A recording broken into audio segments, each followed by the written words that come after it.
और आगे बढ़ेंगे, रुक करेंगे जयपुर का। एसआई भर्ती परीक्षा 2021 में डमी कैंडिडेट बनने वाले आरोपी नाम है हनुमान राम, जिससे पूछताछ एसओजी की टीम कर रही है। आरोपी से एसओजी की पूछताछ में कई बड़े खुलासे हुए हैं। आरोपी ने कहा है कि पटवारी, ग्राम सेवक, शिक्षक और एसआई भर्ती में डमी बनकर परीक्षा देने का अपराध इसने कबूल किया है। उसने खुद की फोटो देखकर स्वीकार किया है कि पटवारी भर्ती में वांछित डमी कैंडिडेट वही था। हनुमान राम ने डमी कैंडिडेट बनने के कारण पैसों के तंगे बताया। उसने कहा कि दोस्तों के कहने पर एसआई भर्ती में नरपत राम के लिए 15 लाख में डमी कैंडिडेट बना। साथ ही उसने ये भी बताया है कि आरएएस 2021 के सिलेक्शन के बाद आरोपी ने ये काम बंद कर दिया था।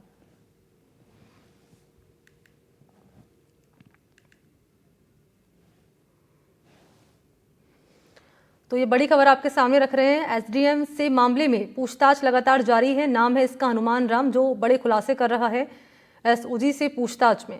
कह रहा है कि कई परीक्षाओं में डमी ये बना था, इसने कबूल किया है। ये पटवारी, ग्राम सेवक, शिक्षक भर्ती परीक्षा में ये डमी कैंडिडेट बनकर पहुंचा था। पैसों की तंगी के कारण इसने कदम उठाया, ये इसने पूछताछ में बात बताई है, कबूल किया है। 15 लाख रुपए लिए इसने डमी कैंडिडेट बनने के लिए।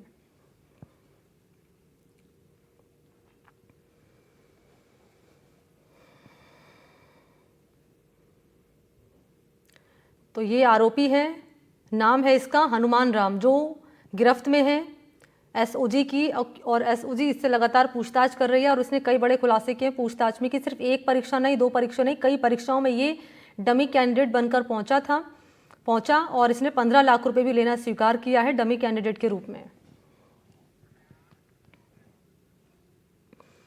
और चलिए आगे बढ़ेंगे। एनडीटीवी से बातचीत में कांग्रेस नेता सचिन पायलट ने कहा है कि अंबेडकर की संविधान की मूल भावना से खिलवाड़ किया गया है। मंदिर जाने पर शुद्धिकरण की घटना पर भी उन्होंने कहा है कि केंद्र और राज्य सरकार का शोषितों पर अत्याचार है और इसके अलावा तमाम बातों का उन्होंने जिक्र किया है। पायलट ने साल 2028 में राजस्थान का कांग्रेस की तरफ से मुख्यमंत्री का चेहरा बनने से भी इनकार नहीं किया है। पायलट ने कहा कि वंचितों और पिछड़ों को कानूनी रूप से ताकत देने वाले बाबा साहब भीमराव अंबेडकर के संविधान की मूल भावना के साथ खिलवाड़ हो रहा है।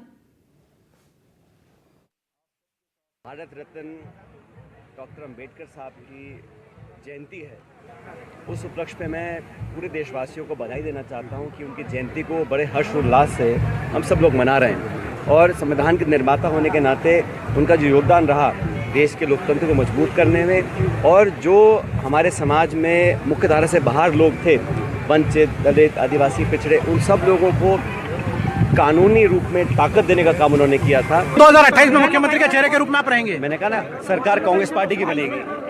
आप मुख्यमंत्री का चेहरा बनेंगे सरकार कांग्रेस से बनेगी, प्रचंड बहुमत से बनेगी सरकार कांग्रेस। तो सचिन पायलट का कहना है कि सरकार जो 2028 में जो होगी राजस्थान में वो कांग्रेस की होगी। हालांकि इस बात को वो टाल गए कि मुख्यमंत्री का चेहरा कौन होगा। आगर मालवा से कैमरा सहयोगी समरत सिंह के साथ जफर मुल्तानी, एनडीटीवी।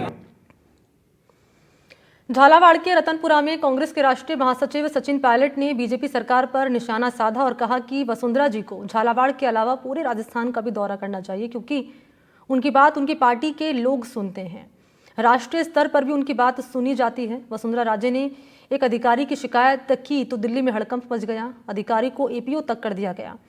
इतना ही नहीं, उन्होंने ये भी कहा कि सत्ता के नशे में चूर लोग हमारी नहीं सुन रहे हैं, लेकिन कम से कम वसुंधरा राजे की सुनी जा रही है।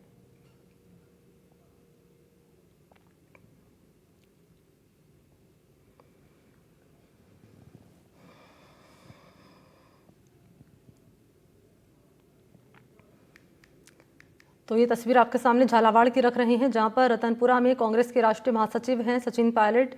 बीजेपी पर जमकर उन्होंने निशाना साधा और कह रहे हैं कि वसुंधरा जी को झालावाड़ के अलावा पूरे राजस्थान का भी दौरा करना चाहिए।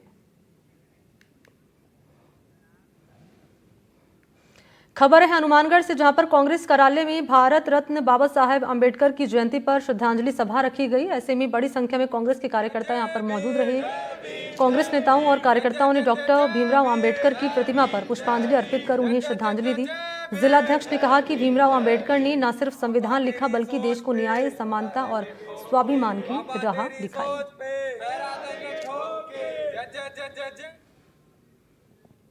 अगली खबर दौसा से है, जहां पुलिस ने 12 चोरी की वारदातों का खुलासा करते हुए 2 शातिर चोरों को गिरफ्तार किया है। पुलिस ने 5 लाख रुपए के चोरी के माल भी बरामद किए हैं। जानकारी ये कि करीब 50 संदिग्ध लोगों से पूछताछ के बाद पुलिस ने शातिर बदमाशों को गिरफ्तार किया है।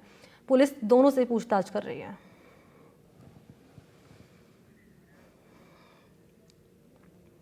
और इस बीच बड़ी खबर झुंझुनू से है। पुलिस हिरासत में युवक की मौत का मामला। चोरी के आरोप में युवक की गिरफ्तारी हुई थी। अचानक तबीयत बिगड़ी और इसे अस्पताल लाया गया।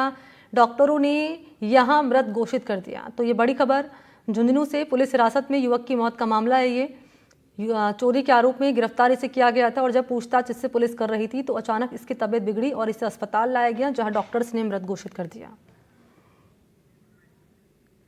श्योपुर निवासी मीणा जी नाम है, पप्पू मीणा जी हैं, जो कोई एक चोरी का मुकदमा केतली थाने पे था और उसके अनुसंधान अधिकारी स्वयं थानाधिकारी केतली थे।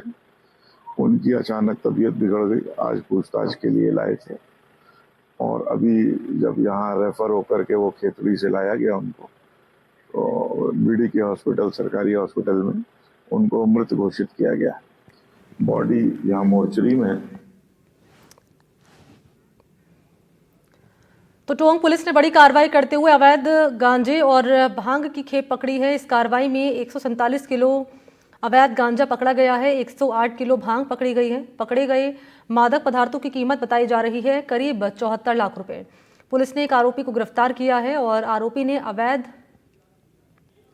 गांजे और भांग की खेप अपने घर में छिपाकर रखी हुई थी। एक बड़ी कार्रवाई नशे के विरुद्ध की गई है, जिसमें कुल 147 किलोग्राम गांजा और 108 किलोग्राम जो है अवैध भांग जब्त की गई है।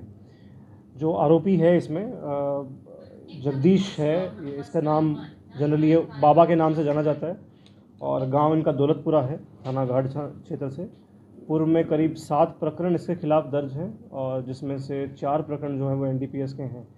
ये आंध्र प्रदेश और उड़ीसा से इसको जनरली लेके आता था और उसके बाद छोटी छोटी क्वांटिटीज़ में अलग अलग लोगों को सप्लाई करता था। इसको टीम ने इसके जो घर है वहाँ से इस पूरी जो सामग्री है उसको जब्त किया। इस पूरे ही जो अवैध नशे की जो वैल्यू है, करीबन मार्केट वैल्यू करीब 75 लाख रुपए के आसपास इसकी मार्केट वैल्यू है। तो करौली में नशे के खिलाफ चलाए जा रहे अभियान के तहत पुलिस ने बड़ी कार्रवाई करते हुए 3 स्मैक तस्करों की गिरफ्तारी की है। जानकारी ये कि गश्त के दौरान सिद्धार्थ सिटी ग्राउंड पर 3 युवकों को पुलिस ने संदिग्ध अवस्था में देखा। पुलिस को देखकर तीनों युवक भागने लगे, जिन्हें घेराबंदी कर पकड़ लिया गया। आरोपियों से तलाशी के दौरान 38 ग्राम 20 मिलीग्राम स्मैक और स्मैक बिक्री की 1 लाख रुपए की नकदी यहाँ पर बरामद हुई है। अंतर्राष्ट्रीय बाजार में इस स्मैक की कीमत करीब 7.5 लाख रुपए से अधिक आंकी गई है। आपको जानकारी दें कि तीनों आरोपियों पर पहले भी स्मैक तस्करी के कई मामले दर्ज हैं।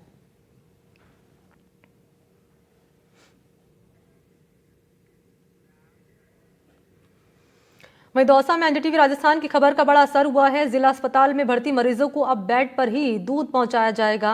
अब तक पर्ची से दूध यहां पर दिया जा रहा था। एनडीटीवी राजस्थान ने प्रमुखता से खबर दिखाई। खबर का असर ये हुआ कि बेड तक दूध पहुंचाने का फैसला किया गया है। अब मरीजों को बेड पर ही दूध पहुंचाया जाएगा।